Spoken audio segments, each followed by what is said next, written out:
ಗಂಗೆಯ ಒಂದು ರುದ್ರ ಅವತಾರದ ದೃಶ್ಯಗಳನ್ನು ಟಿವಿಯಲ್ಲಿ ನೋಡಿದ್ವಿ, ಕ್ಯಾಮ್ರಾ ಮೂಲಕ ಸೆರೆ ಹಿಡಿದಿದ್ದನ್ನು ನೋಡಿದ್ವಿ. ನೀವು ತುಂಬ ಹತ್ತಿರದಿಂದ ಶೋಭಾ ಅವರೇ ಆ ದೃಶ್ಯಗಳನ್ನು ನೋಡಿದ್ರಿ. ಒಂದು ಕ್ಷಣ ಏನು ಅನ್ಸುತ್ತೆ ಆ ದೃಶ್ಯಗಳು?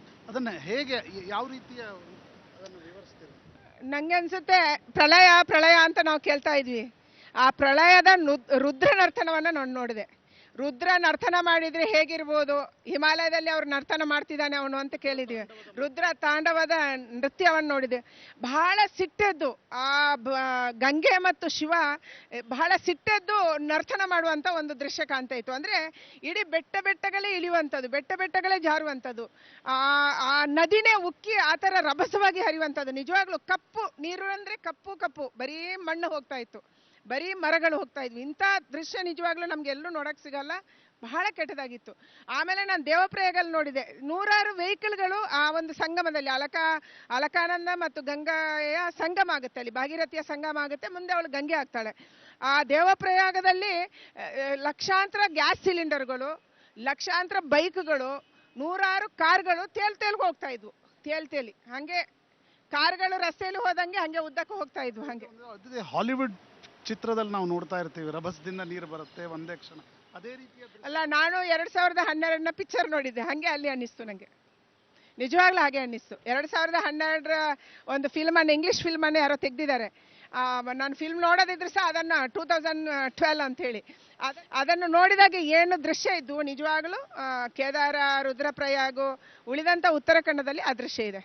ಮೇಡಮ್, ಇನ್ನೊಂದು ಉತ್ತರಾಖಂಡದಲ್ಲಿ ಸರ್ಕಾರ ಅನೇಕ ಬಾರಿ ಅನೇಕ ಸ್ಥಳಗಳಿಗೆ ತಲುಪಲಿಕ್ಕೆ ಇನ್ನೂ ಕೂಡ ಸಾಧ್ಯವಾಗ್ತಾ ಇಲ್ಲ ಅಂತಕ್ಕಂಥದ್ದು.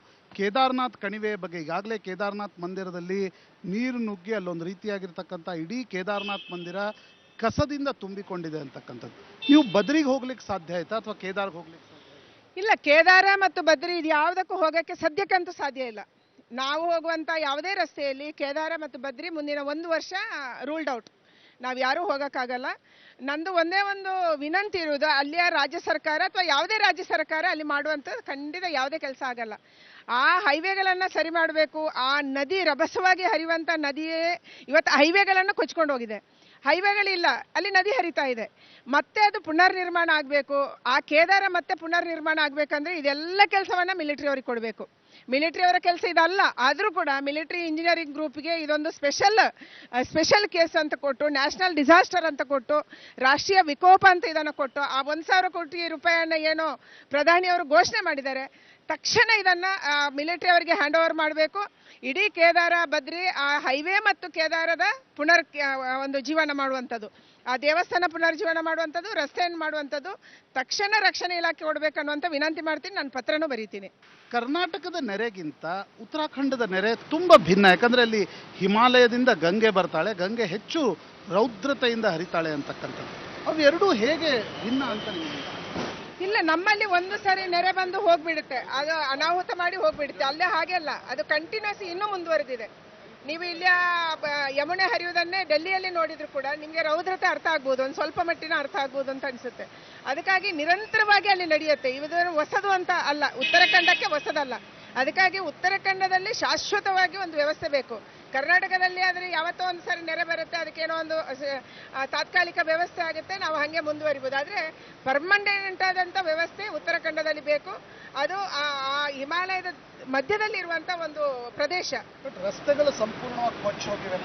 ಪೂರ್ತಿ ಅನೇಕ ಜನ ಕಾಲ್ ಮಾಡ್ತಾ ಇದ್ದಾರೆ, ರುದ್ರಪ್ರಯಾಗದಿಂದ ಜೋಶಿಮಠದಿಂದ ಬರ್ಲಿಕ್ಕೆ ರಸ್ತೆಗಳೇ ಇಲ್ಲ ಅಂತಕ್ಕಂಥದ್ದು. ರಸ್ತೆಗೆ ಕೊಚ್ಚು ಅಲ್ಲ, ರಸ್ತೆಗೆ ನಾನು ಹೇಳಿದಲ್ಲ, ಅಲ್ಲಿ ಎಲ್ಲವೂ ರಸ್ತೆ ಹೇಗೆ ಮಾಡಿದ್ದಾರೆ ಅಂದ್ರೆ ನದಿಯನ್ನ ಫಾಲೋ ಮಾಡಿ ರಸ್ತೆ ಮಾಡಿದ್ದಾರೆ. ಈಗ ಉತ್ತರ ಕಾಶಿಯಿಂದ ಗಂಗೋತ್ರಿಗೆ ಹೋಗಕ್ಕೆ ಗಂಗೆ ಹೇಗೆ ಹರಿದು ಬರ್ತಾ ಇದ್ದಾಳೆ ಅದೇ ರೂಟಲ್ಲಿ ರಸ್ತೆ ಮಾಡಿದ್ದಾರೆ. ಅಂದ್ರೆ ಗಂಗೆ ಕೆಳಗಿದ್ದಾರೆ, ರಸ್ತೆ ಮೇಲೆ ಇದೆ, ಅದರ ಮೇಲೆ ಬೆಟ್ಟ ಇದೆ. ಒಂದ್ ಕಡೆಯಿಂದ ಕೆಳಗಿಂದ ಗಂಗೆ ರಸ್ತೆಯನ್ನು ಕೊರೆದಿದ್ದಾಳೆ, ಮೇಲ್ಗಡೆಯಿಂದ ಬೆಟ್ಟ ಬಿದ್ದಿದೆ. ಅದು 2 ಕಡೆಯಿಂದ ನಮ್ಗೆ ನುಕ್ಸಾನಾಗಿದೆ. ಕೆಳಗಡೆಯಿಂದ ರಸ್ತೆ ಕೊಚ್ಕೊಂಡು ಹೋಗಿದೆ, ಮೇಲ್ಗಡೆಯಿಂದ ಬೆಟ್ಟ ಬಿದ್ದಿದೆ. ಇದರಿಂದಾಗಿ ಇಡೀ ಉತ್ತರಾಖಂಡದಲ್ಲಿರುವಂತ ರಸ್ತೆ ಅವ್ಯವಸ್ಥೆ ಆಗಿದೆ. ಮತ್ತೆ ಅದು ಸಿಂಗಲ್ ರೋಡು, ಡಬಲ್ ರೋಡು ಅಲ್ಲ, ಸಿಂಗಲ್ ರೋಡ್ಗಳೆಲ್ಲ. ಶೋಭಾ ಅವರೇ, ಗಂಗಾ ಶುದ್ಧೀಕರಣದ ಬಗ್ಗೆ ನಾವು ಕೇಳ್ತೀವಿ.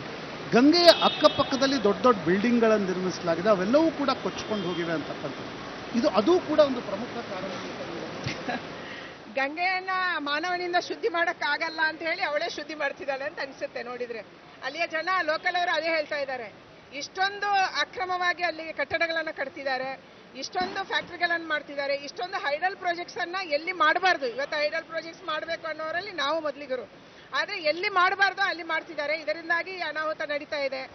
ಅದು ಹಿಮಾಲಯದಂತ ಲೂಸ್ ಭೂಮಿಯಲ್ಲಿ, ಅದು ಬೆಟ್ಟಗಳು ಗಟ್ಟಿ ಇಲ್ಲ. ನಮ್ಮ ರಾಜ್ಯದ ಬೆಟ್ಟಗಳಾದ್ರೆ ಗಟ್ಟಿ ಇರುವಂತ ಬೆಟ್ಟಗಳು, ಅಲ್ಲಿ ಏನು ತಕ್ಷಣ ಅನಾಹುತ ಆಗಲ್ಲ.